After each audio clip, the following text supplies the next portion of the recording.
Kikundi cha Transcargo kimekutana na uongozi wa Azania Benki tawi la Mpanda katika kikao cha kujadili ushirikiano wa kibiashara utakaowanufaisha wanachama wa kikundi hicho. Kikao hicho kimefanyika katika shule ya msingi Mpanda. Kupitia ushirikiano huo, wanachama wa Transcargo watapata fursa ya kufungua akaunti za kikundi na za binafsi, huku Azania Benki ikiahidi kuendeleza kutoa huduma za kifedha. Pia uongozi wa Azania Benki umeeleza utayari wake wa kuwawezesha wanachama kupata mikopo kulingana na mahitaji yao, ikiwa ni sehemu ya kuimarisha ushirikiano kati ya pande hizo mbili. Transcargo nguvu moja. Transcargo nguvu moja. Nafurahi sana. Kama awali nilivyojitambulisha, mimi ni Francis Laizer, meneja wa tawi letu jipya la Azania Benki kwa hapa Mpanda. Tutakuwepo Mpanda kwa ajili ya kuhudumia mkoa wa Katavi. Azania Benki sio benki ngeni, ila inaweza ikawa ni benki ngeni hapa Katavi na Mpanda kwa ujumla. Lakini pia tulishaanza kutoa huduma kabla hata tujafika wapi hapa Mpanda. Tulikuwa na dawati letu pale jengo la PSSF. Nafikiri wengi mnajua ile njia ya kwenda mkoani kule. Tulikuwa na dawati pale, tulikuwa likisevu watumishi wa serikali na ilikuwa likisevu pia wastaafu wetu, wazee wetu waliostaafu kutoka kwenye ajira. Kwa hiyo tulikuwepo Mpanda na Katavi kutoka siku nyingi, ila tawi tu ndio lilikuwa bado. Lakini sasa niwaambie tumefika, na kama mnavyotuona tumefika kwa mwenyekiti na tumekuja kwa ajili ya kuwahudumieni. Azania ni benki ambayo inamilikiwa kwa 99% wa mifuko au taasisi za serikali. Kwa hiyo benki ni ya kweli. Serikali ni mali ya nani? Ya wananchi. Kwa hiyo serikali ipo chini yenu.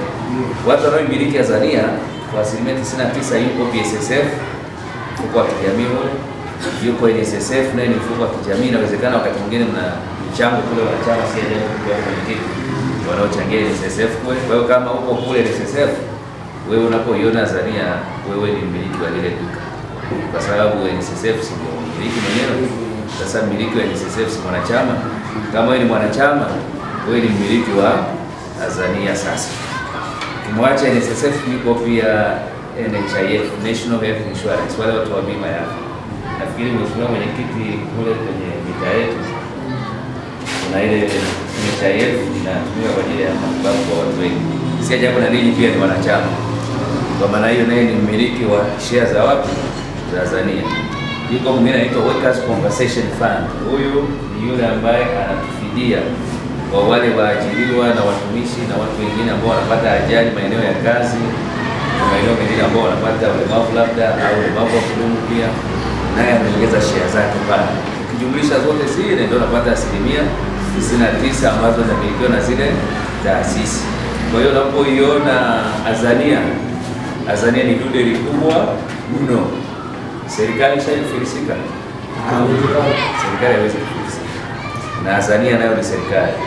Azania haitakaa hoteli. Kwa hiyo niwahakikishie kwamba tunawakaribisha sehemu ambayo ni sahihi. Ile 1% imebaki inamilikiwa na watu wachache mmoja ambao walinunua kuishia vidogo vidogo. Transcargo tunatamani wote mahusiano yetu yaanzie hapa, kama mwenyekiti alivyotangulia kutuambia kwamba tunaenda kujaribia sasa kwa kuwa na mahusiano ya kazi, biashara na kijamii. Wakati mwingine maanake pia jamii ina mambo mengi. Wakati mwingine Transcargo mna majukumu ya kwenu kama Transcargo, lakini mtahitaji rafiki yenu, mdau wenu Azania naye ashiriki na nyinyi yale mambo ya kijamii. Kwa hiyo ni mahusiano hayo tunayatengeneza. Kwa kupitia hayo yote ni sehemu sasa ya kuona ni namna gani tunaenda kuwa pamoja. Leo tuna huduma hapa Azania ya kuwakaribisha ndani. Sasa tunawakaribishaje na unakuwaje mdau wa Azania? Ni lazima kwanza upate usajili ndani ya Azania. Unapataje usajili ndani ya Azania? Ni kuwa na account. Kisha kuwa na account, wewe ni mwana Azania. Kisha kuwa mwana Azania, sasa yale mazuri na zile keki ambazo zinapatikana mle ndani ndio hatua ya kwanza kuanza kupata kunufaika naye. Kwa hiyo tutakuwepo hapa kwa ajili ya kukaribisheni kufungua accounts, kwa ajili ya kupata maelezo namna gani accounts zetu zinafanya kazi, faida za zile accounts ni kitu gani, baada ya kutengeneza mahusiano sasa ya moja kwa moja. Kwa hiyo mimi niseme kitu kimoja, sisi tunataka tuanze chini na ninyi, na sisi tumeomba tuanze chini na ninyi mwenyekiti, kupitia kikundi cha Transcargo na tukipitia product yetu ya Jikwamue. Kwa nini wameita Jikwamue? Ni kwa sababu ya mazingira pia ya kazi za kwetu hizi, tunaona kama ni kazi ngumu, kila mtu anaziogopa na anaogopa kama ni kazi ambazo zitapoteza hela zikienda kule, lakini tunasema tunazikwamua kule ziliko ziweze kusonga wapi? Mbele. Katika hii Jikwamue ni account ambayo ni ya vikundi, inaweza ikawa ni vikundi vya watu 5, vikundi vya watu 10, inategemea na kikundi kile kilisajiliwa kwa namna gani. Kama kikundi kilikuwa ni zaidi ya watu 10, tunaweza katika kile kikundi kimoja kitakopa kama kikundi kimoja, lakini kitagawa ile kundi. Maana tunaweza mko wengi, labda kundi la watu 70, tukatengeneza kwa kundi la watu 5 mwenyekiti au watu 10 ili waweze kujisimamia. Maana yake ya kukopa kupitia vile vikundi ni kwamba muweze kusimamiana. Nyinyi watu 5 mwenyekiti anawapanga wewe na yule pale, nyinyi mtapata kiasi hiki, kila mmoja anasimamia marejesho ya nani? Ya mwenzie. Mwingine kundi nalo hilo hivyo kidogo kidogo mpaka wanafika wale wote wanaendelea kwenye kundi moja, lakini inakuwa ni visabu group ndani ya group moja. Umeona? Na sisi tunataka kwenda na nini? Tumeambiwa pia kwamba tayari mmeshaanza uwekezaji wenyewe na makusanyo yenu mnafanya kidogo kidogo, na pia wengine mnalima, na pia nasikia pia inawezekana mmeshaanza kutengeneza asset vingine, majengo yapo mahali. Sasa kwa watu wenye kundi la namna hiyo, ni kwa nini wasiwezeshwe wakaendelea kujikwamua kiuchumi? Ndio Jikwamue sasa inafanyaje? Inaingia pale.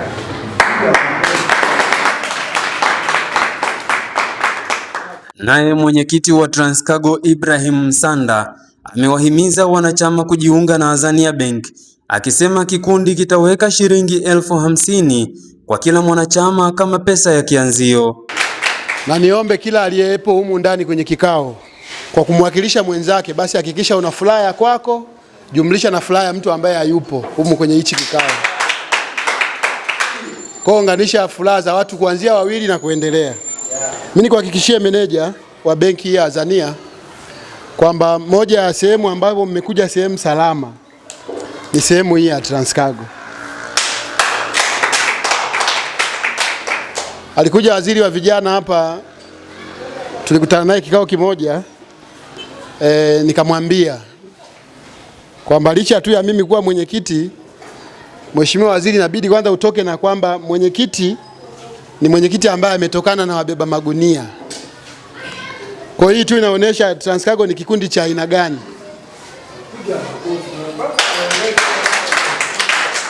Na mara nyingi watu nasema, na ndio picha iliyopo kwamba wale watu ambao wana shughuli hizo za ubebaji mizigo na nini watu fulani hivi ambao pengine hawajitambui, hawana elimu na kadhalika. Sasa Transcargo ni mfano halisi kwamba kumbe kazi hii ya ubebaji mizigo, kazi ya usafirishaji na mengineyo ni kazi kama kazi. Katika hatua nyingine, Msanda amekemea vikali kauli za baadhi ya viongozi zinazoashiria kudharau kazi zinazofanywa na vijana, akisisitiza kuwa kila kazi halali ina thamani na inapaswa kuheshimiwa kwa mchango wake katika kujenga uchumi wa mtu mmoja mmoja na taifa kwa ujumla. Na tumeshasema, kuna kipindi fulani mliona kauli za wanasiasa kadhaa. Katokea mwanasiasa mmoja akasema bodaboda, hii kazi ya bodaboda ni laana. Si mlisikia? Alitokea tu akasimama kwa utashi wake tu kama mwanasiasa, akasema kazi ya bodaboda ni laana. Sasa huyu mtu ana akili kweli kweli? Na ni kiongozi mkubwa kabisa, eti ana akili huyo? Na hii ndugu mwandishi, hata usikate, wewe iweke hivyo hivyo. Bodaboda ni kazi kama kazi nyingine. Leo hii atatokea atasema siku moja kazi ya ubeba magunia ni mikosi. Naweza kusema hivyo kama ameanzia kwa bodaboda. Leo hii tunapata fedha meneja, maisha yanaendelea, tunaweka miradi ya kikundi, tuna mambo mbalimbali ambayo nikianza kuyasema hapa kuna muda unaona kama hayalingani pia na kazi vijana wanayofanya. Ni mambo makubwa mno. Tukianza kutaja hapa hatuwezi kumaliza. Lakini leo tunajivunia kwa pamoja kwa sababu pia licha tu ya kuwa ni sehemu pia ya uchumi au fursa kama vijana, lakini kitendo tu cha kutupatia kipato ni kitu kikubwa. kabla ya kwenda kukata utepe rasmi sasa ambao utaonesha kwamba Transcargo na Azania ni familia moja. Jambo la kwanza, tunaomba ushirikiano. Kwa nini tunauomba ushirikiano? Tunauomba kwa sababu sisi tuko tayari kuwapa ushirikiano. Kwa kama sisi tuko tayari kuwapa, basi la kwanza sisi tunaomba pia na sisi mtupe ushirikiano ili tuanze kufanya mambo yetu ya pamoja. Sisi tuna imani kwamba kupitia Azania benki, ushirikiano ambao tunaenda kuweka leo kati ya Azania na Transcargo utaenda kupiga hatua za maendeleo yetu kama vijana, hatua za maendeleo ya kikundi na hatua za mtu mmoja mmoja. Mmemsikia meneja amesema hapo. Na hilo pia ndio jicho letu ambao pia lilitazama Azania. Kwa nini Azania? Kwanza ni asilimia zile za riba. Amesema hapa, mmesikia. Kikao hicho kimehitimishwa kwa makubaliano ya kuendeleza ushirikiano kati ya Transcargo na Azania Bank, huku pande zote zikieleza matumaini kuwa hatua hiyo itaisaidia kuwawezesha wanachama kiuchumi kupitia huduma bora za kifedha na upatikanaji wa mitaji mbalimbali. Mimi ni Edgar Mbigili wa Finu Media.